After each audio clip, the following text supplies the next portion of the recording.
What's going on, folks? Ted from Immersion here, and I wanted to talk to you a little bit about something that's coming in August, and that is the Tanares RPG setting for 5e.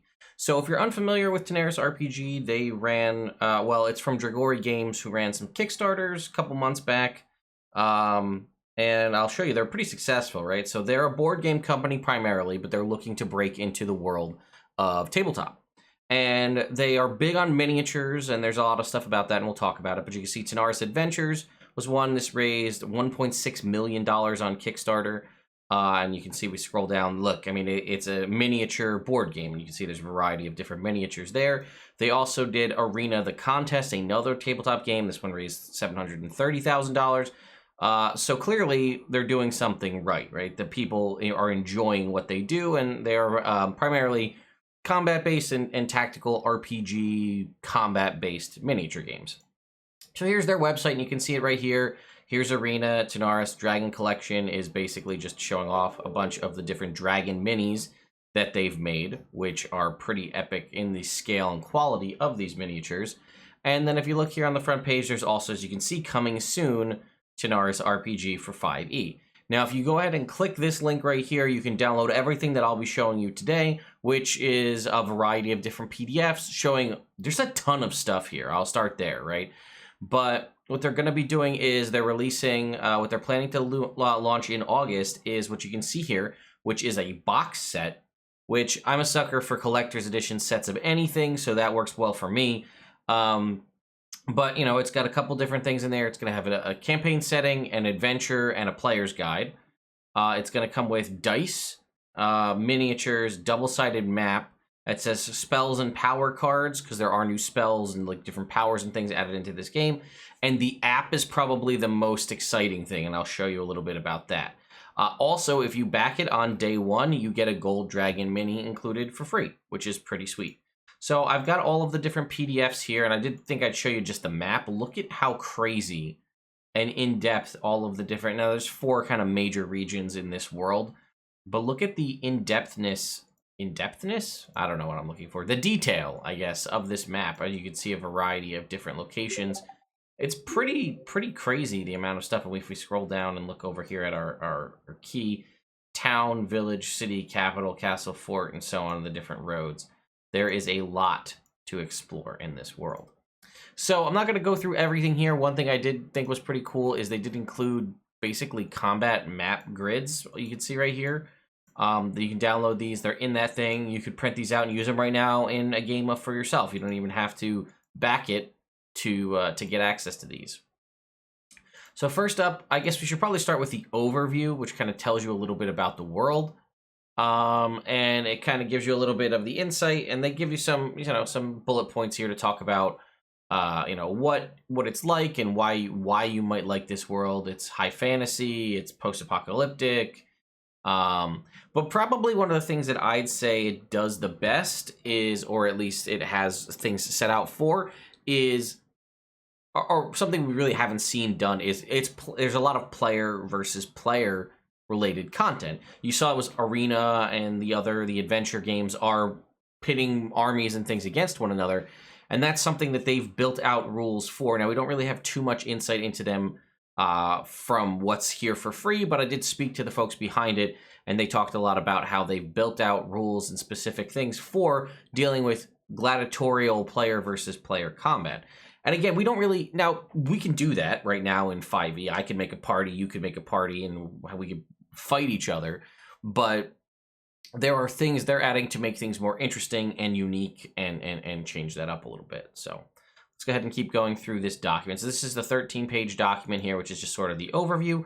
They're doing several new classes. Now, I've looked through them. You'll have access to 2 of them from this, the Dragon Blade, which you can see here, and the Elementalist they don't have anything for. This is actually one that I'm probably most interested in myself, as I don't feel like a true Elementalist is handled well in 5e. Now, we have obviously different classes that can tap into elemental magics, Druid being a good example, obviously Wizard and stuff, but they're not focused on elemental magic, they just have access to elemental magic. This is all about there's different kinds of dragons in the world, and it's split up into 4 regions. It tells a little bit about the history of the world. This is part of what I was talking about the party system, and the player versus player. So there's these different marks that you can get as your characters would potentially compete in a variety of different trials and arena stuff, and you'd get these different marks to denote what you've done, what accomplishments you have. Kind of reminds me of like sort of the Mudhorn mark that from the Mandalorian, like you did a cool quest and you did a thing, and now we're gonna give you a mark, a piece of thing on your armor. Hey, you did a thing. This is part of your clan, and it identifies you to the people. Hey, I've done something cool.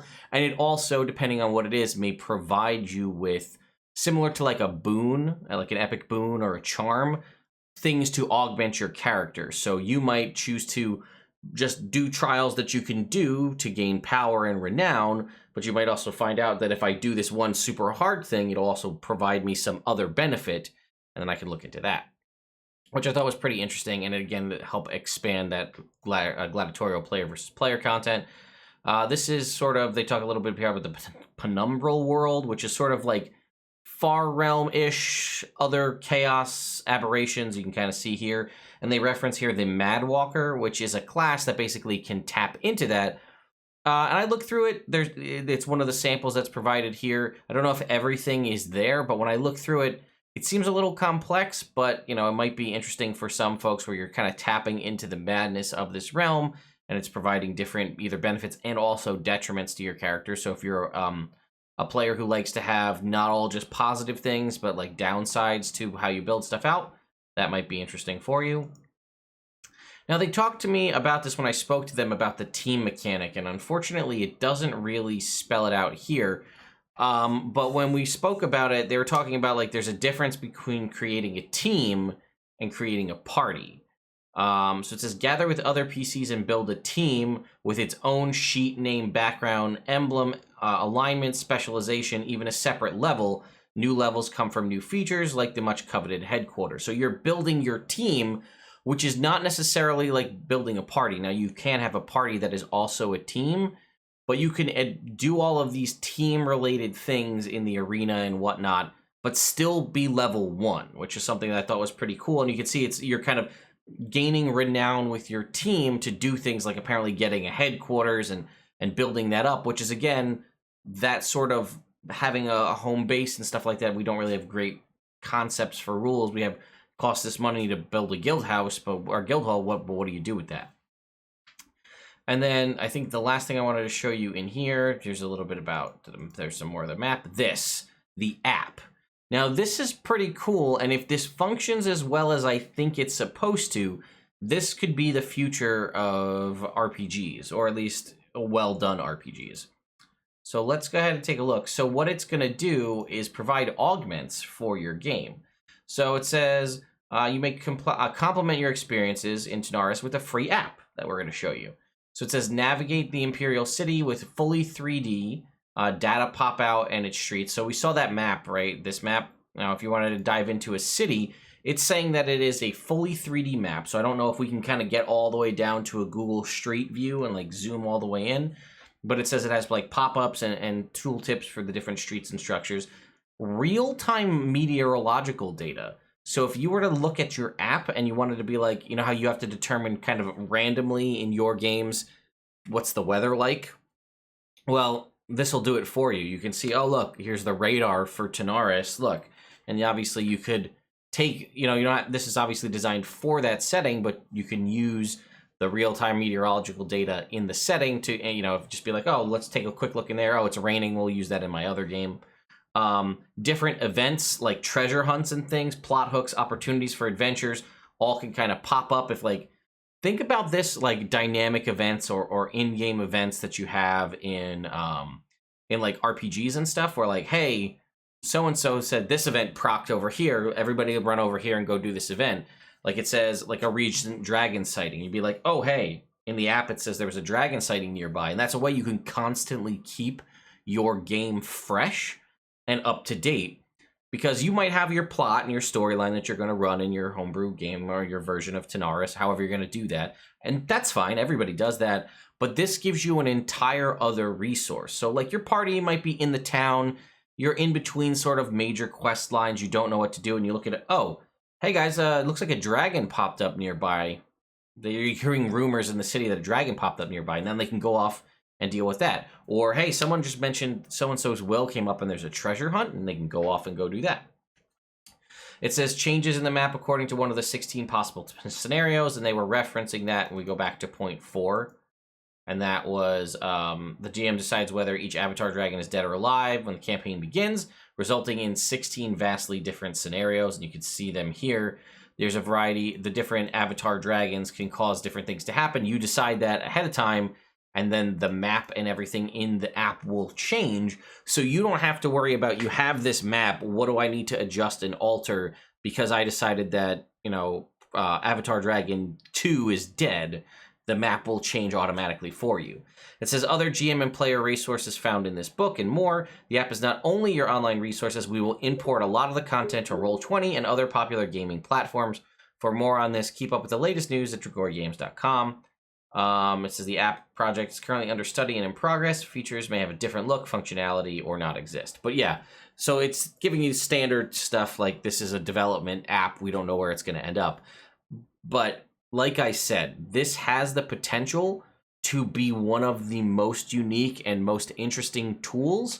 And if other companies could get on board with this kind of a concept, this could be game-changing for the RPG scene, right? So I make my homebrew world, and then I build out an app, and then you're going to play in my homebrew world, and I can say, we can set up events. But the other thing is, because it's an app, I can drop content to you for the life of the app, right? Like, if you think about, like, I buy a print book, until an errata is released, if ever, for that book, that's what it is until a new printing is done. I mean, you can release errata consistently. That's an option for you too. But like, I could be like, hey, it's this holiday that I made up in my homebrew world on, it translates to this time in the real world. Let me make some events and other related things tied to that holiday, and I'll push that to the app. When you open it up, it'll be like, hey, did you know that it's Ted Fest in, Tanares? And now we have to go, and all of these Ted Fest related activities and things have now been populated into the app, if your players even choose to do that, which is pretty cool. And then again, I just wanted to show you, here's the player's guide. Also, the art is beautiful and fantastic and well done. Here you can see, again, the Gold Dragon mini for free. And in the player's guide, you can see here, you'll get pretty much the Dragon Blade and the Mad Walker, two new classes, 2 of, I think, 4 new level 1 to 20 classes.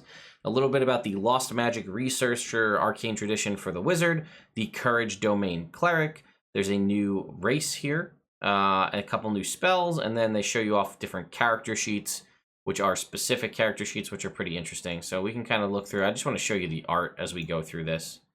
I think it looks pretty great. I read through the Dragon Blade a little bit, and the Mad Walker, and you can see here there's like stuff where you can transform and you gain insanity points and stuff. To be honest, when I look through them, they look like I would need to take some more time to go back and read through them. They give me like they give me vaguely psionic vibes in that there's a lot there, and it might be just too much. Like, I get that you want to make unique stuff, but adding too much might be a little, I don't know, a little much. Like the cleric here. Also, this new race reminds me of Thanos a lot, just with the chin. But like, it gets courage points, this Courage Domain Cleric, that it can use to do a bunch of stuff. And I'm like, I don't know if I really need to add a whole point system on top of a cleric. Like, I don't think it's necessary personally. There's a couple new spells here, and then you can see specific different character sheets here showing off a bunch of different things. They're very nice and pretty character sheets. To me, they're a little cluttered, but it is what it is.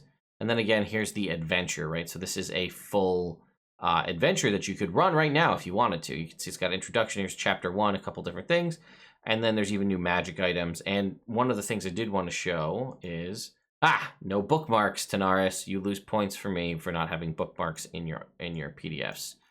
Folks, if you're going to release stuff on the internet, table of contents is nice, which I've seen things that don't have a table of contents, which blows my mind. But if your table of contents, you can go above and beyond and have it be a hyperlinked table of contents. So if I click on it, it does look like these might be where I can click on things. It'll take me, maybe not, to that section of the book, but you gotta have bookmarks for quick access, especially if I'm viewing this on a phone. I need to be able to flip through things very quickly.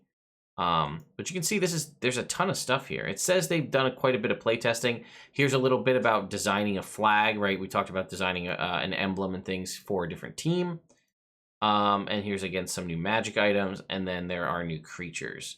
Now, one I did want to show off that I thought was really cool was the penumbral dragon, which look at this thing. This thing looks like all aberrant and terrifying. Look at this guy. But it's interesting, it has a psychic breath, which I thought was pretty cool. But other than that, you know, it's pretty much a standard dragon. It's just a slightly different, right? It's got blind sight because it doesn't really have eyes.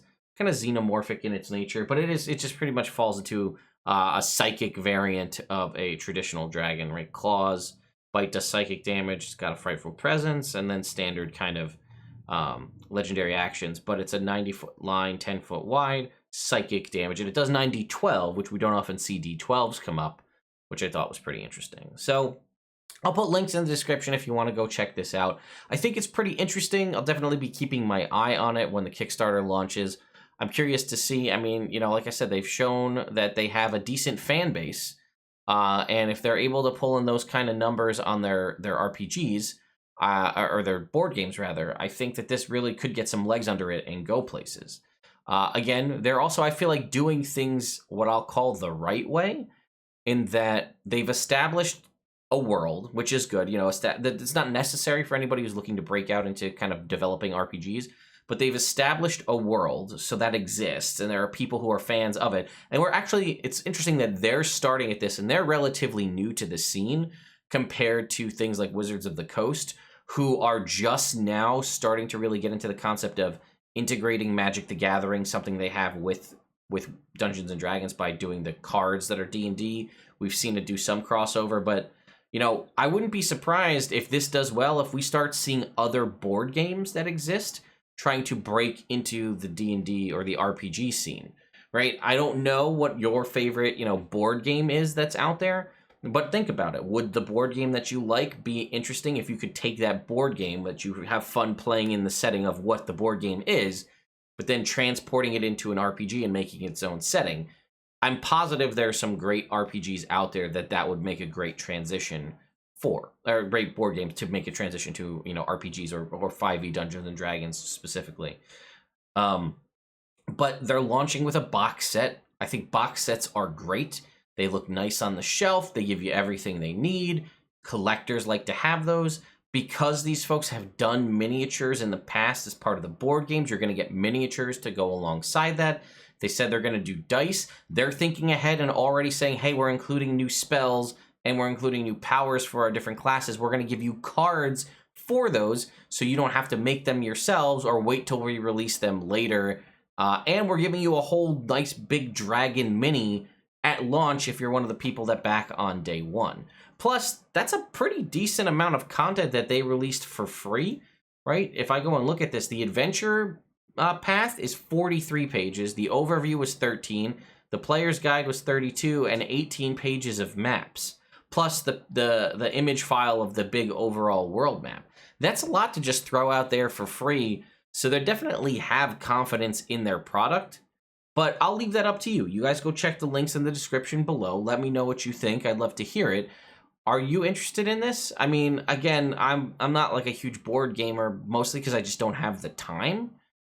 So I would love to get into board games, and if I had more time, I'd be playing a lot more stuff. But are you familiar with Tanares from their board game stuff? And then are you excited for this transition into RPGs?